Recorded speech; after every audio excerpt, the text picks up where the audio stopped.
So, buksan natin tong shoe dryer. Subukan natin magpatuyo ng sapatos. Ayan ang tsura niya. Okay. Tayo.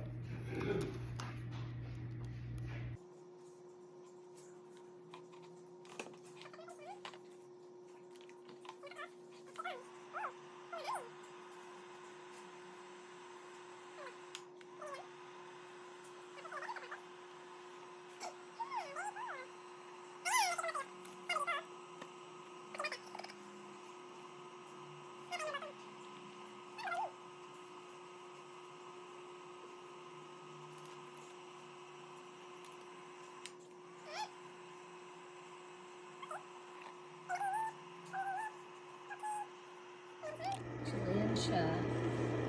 Night time. So, nakaset siya dito. So, 40 minutes. 48 degrees siya. Tignan mo. Ganyan siya.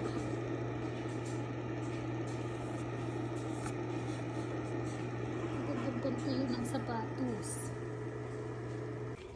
Oh, nag-off na siya. Let's check. Ay, oo nga. Nagtuyo-tuyo naman. Very nice. Oh. Luma na kasi itong sapatos ko. Kailangan na ng bago. Ayan. So, nakailang pa-dry na tayo ng sapatos. 1, 2, 3, 4, 5. Ngayon, pang-6 na sapatos na tayo ng ida-dry. Very good. Tapos meron pang isa.